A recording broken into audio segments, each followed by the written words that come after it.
Ya. Assalamualaikum warahmatullahi wabarakatuh. Kami dari kelompok 6 yang terdiri dari Ibu Novi Kusumaningsih dan saya sendiri Ermina Hidayanti akan mempresentasikan tentang penerapan audit internal pada bidang industri PT X Persero. Tujuan pembahasan materi ini yaitu untuk mengetahui bagaimana penerapan audit internal, sistem informasi akuntansi, dan efektivitas pengendalian internal pada PT X. Kemudian untuk mengetahui pengaruh secara stimulan dan parsial penerapan audit internal dan sistem informasi akuntansi terhadap efektivitas pengendalian internal pada PT X. Profil PT X. PT X adalah badan usaha milik negara Indonesia yang bergerak di bidang farmasi. Didirikan 6 Agustus tahun 1890. Selama 126 tahun pendiriannya, PT X telah berkontribusi untuk meningkatkan kualitas hidup bangsa, baik yang berada di Indonesia maupun mancanegara. Lebih dari 130 negara telah menggunakan produk PT X, terutama negara-negara berkembang. Dan diantaranya adalah negara yang tergabung dalam Organisasi Kerjasama Islam atau OKI.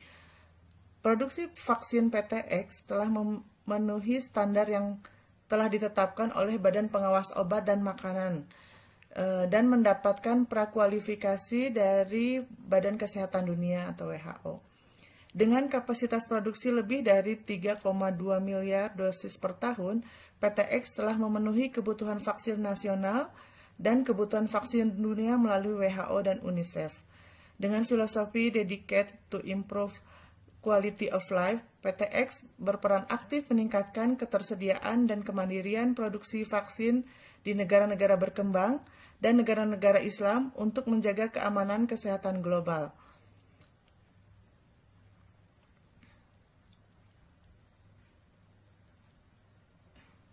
Berikutnya, ya, sejarah PT X. Pada PT X pada tahun 1890 hingga 1897, tanggal dikeluarkannya surat keputusan pemerintah Hindia Belanda pada 6 Agustus 1890 tentang pendirian Partfascinogen and Landskapsvård Instincting di Rumah Sakit Tentara Weltevreden Batavia, merupakan tonggak sejarah awal berdirinya perusahaan vaksin dan sera di Indonesia. Tahun 1895 hingga 1907, dengan berjalannya waktu dan semakin meningkatnya kegiatan produksi, lembaga ini berubah menjadi Partfascinogen Institut Pasteur. Kemudian pada tahun 1902 hingga 1947, setelah tahun 1923 menempati gedung barunya di Jalan Pasteur nomor 28 Bandung, lembaga ini kembali mengubah namanya menjadi Landskapsvård Inrichting and Institut Pasteur dan tahun 1924 hingga 1942 dipimpin oleh L. Otten. Kemudian pada tahun 1942 hingga 1947, pada saat Jepang berkuasa, nama lembaga diubah menjadi Bandung Boiki Kenkyuso dan kegiatannya dipusatkan di Gedung Cacar dan Lembaga Pasteur Bandung yang dipimpin Kikuo Kuroichi.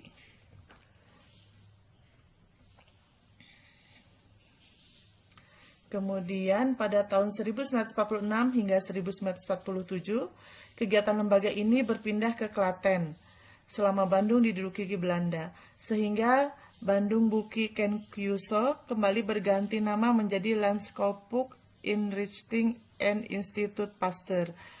Pada periode ini, lembaga dipimpin oleh R.M. Sarjito tahun 1945 hingga 1946, dan dia merupakan orang Indonesia pertama yang memimpin lembaga ini. Kemudian pada tahun 1950 hingga 1957, Gedung Cacar dan Lembaga Pasteur di Bandung kembali menjadi tempat berlokasinya kegiatan produksi vaksin dan sera.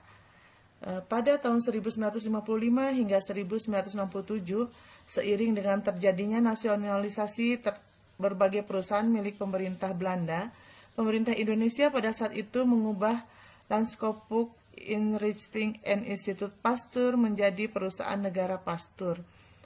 Kemudian pada tahun 1961 hingga 1977 melalui peraturan pemerintah nomor 80 tahun 1961, Lembaga Negara tahun 1961 nomor 101, perusahaan negara Pasteur berubah menjadi perusahaan negara PTX.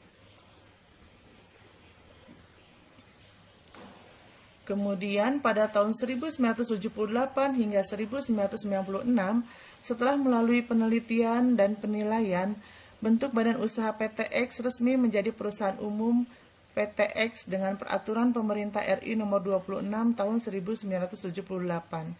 Periode ini Profesor Dr. Konosuke Fukai telah mengawali upaya transfer teknologi produksi vaksin polio dan campak.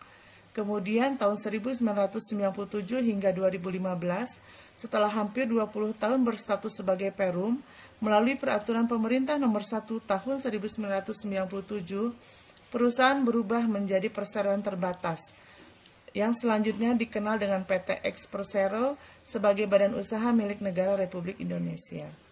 Kemudian pada tahun 2020, perusahaan ini ditunjuk oleh pemerintah untuk menjadi induk holding BUMN Farmasi, melalui pengalihan saham Kimia Farma dan Indofarma yang dipegang oleh pemerintah ke PTX.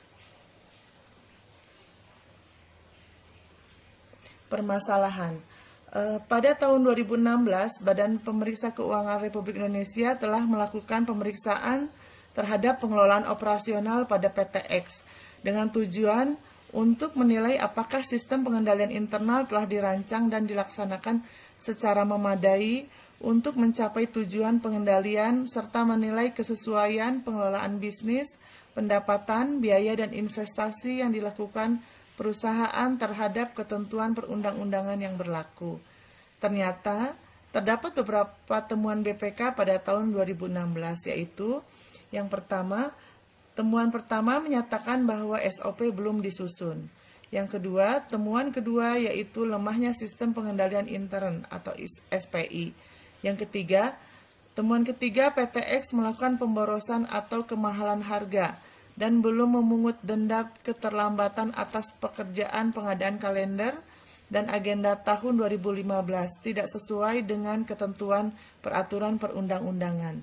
Permasalahan tersebut mengakibatkan PTX mengalami kerugian atas piutang dan tidak memperoleh harga yang kompetitif atas pengadaan barang dan jasa.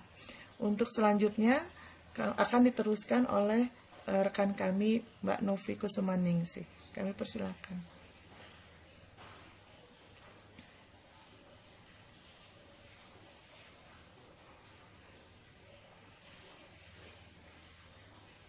Permasalahan tersebut diakibatkan oleh pejabat yang tidak melaksanakan tugas dan fungsinya sesuai ketentuan.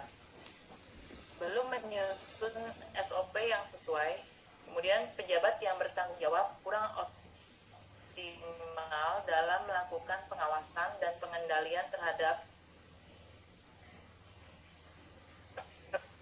dan direksi tentang prosedur pengadaan barang dan jasa tidak mendukung terciptanya pengadaan barang dan jasa yang efisien dan kompetitif. Hasil dari temuan BPK RI pada tahun 2016. Nah, dari temuan fenomena tersebut, maka kami mengangkat permasalahan tersebut yang diuraikan sebelumnya. Pengendalian internal dapat terjadi karena disebabkan oleh beberapa variabel yang mempengaruhi seperti audit internal dan audit sistem.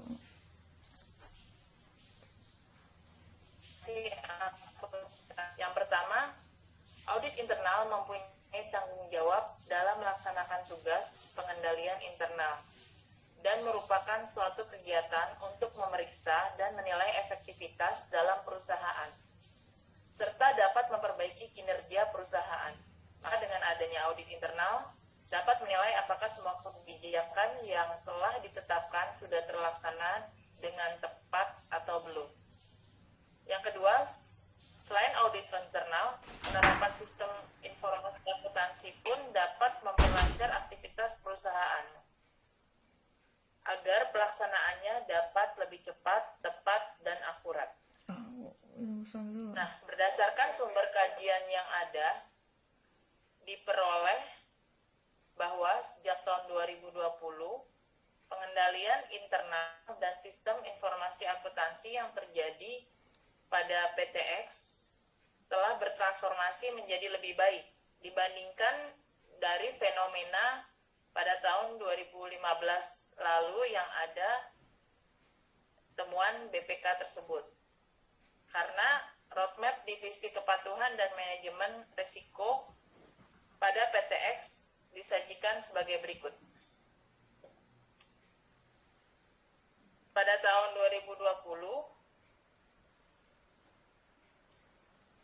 terkait dengan sistem dan polisi kebijakan ini, bahwa PTX menyusun sistem manajemen anti penyuapan. Kemudian PTX juga sistem pengendalian kepatuhan. PTX juga melakukan self-assessment terhadap penerapan GCG. Kemudian meningkatkan komitmen dan kesadaran insan PTX terhadap GCG dan pedoman perilaku. Kemudian pada tahun 2021, sesuai roadmap yang ada, PTX menerapkan reliable system. Yang pertama, menyusun kebutuhan dan mengikuti pelatihan di bidang sistem manajemen anti penyuapan. Kemudian melakukan konsultasi benchmark. Kemudian melakukan penyusunan compliance sheet dan mendampingi pelaksanaan asesmen penerapan GCG dan monitoring rekomendasi hasil asesmen tersebut. Kemudian PTX juga melakukan review dan monitoring kebijakan dan prosedur internal. PTX juga mengukur tingkat kepatuhan perusahaan atas hasil self-assessment kepatuhan tersebut. Kemudian melakukan review, pemutakhiran, dan sosialisasi atas kebijakan dan aturan pedoman dan prosedur tata kelola perusahaan dan sistem manajemen anti penyuapan. PTX melakukan pengukuran pemahaman terkait pedoman perilaku dan sistem manajemen anti penyuapan.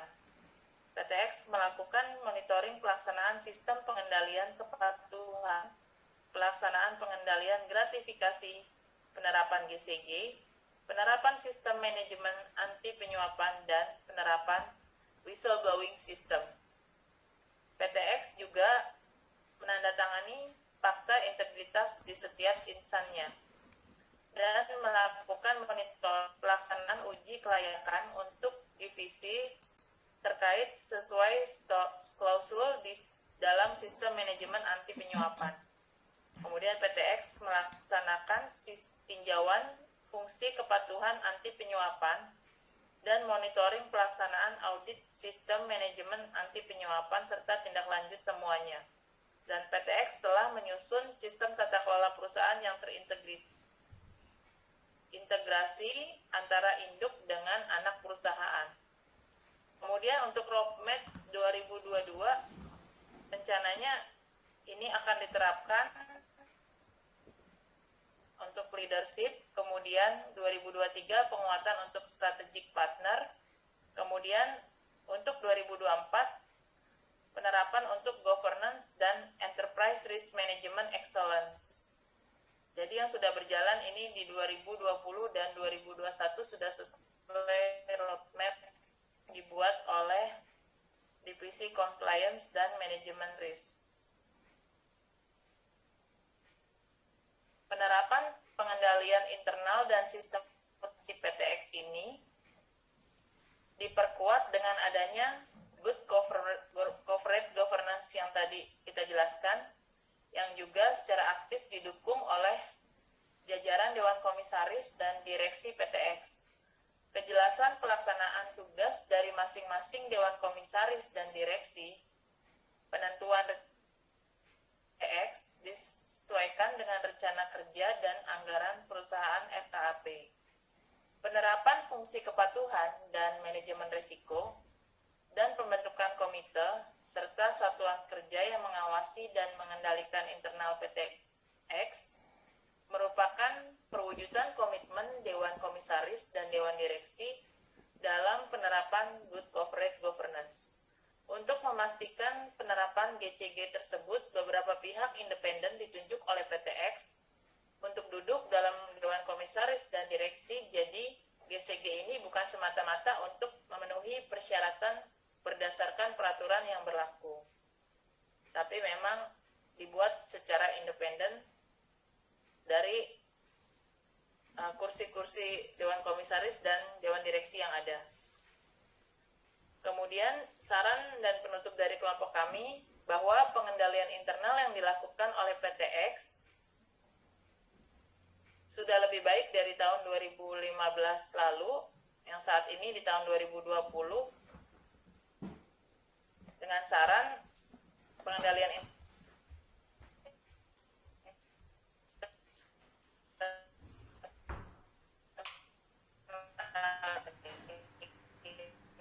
melaksanakan PTX harus sesuai dengan prosedur yang dibuat dan tidak menyalahi aturan atau kebijakan. Harus selalu dilakukan otorisasi oleh pimpinan pada setiap dokumen transaksi yang dilakukan. Dengan demikian,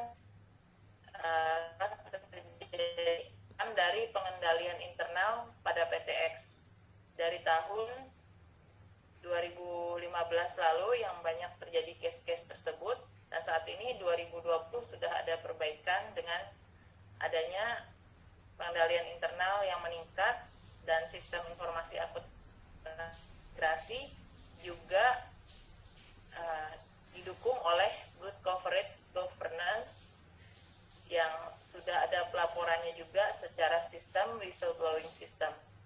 Demikian dari kelompok kami, Bu Ermina dan kami, kasih Pak Doktor, dosen kami, dan teman-teman. Untuk selanjutnya, kami buka sesi tanya jawab di forum. Terima kasih.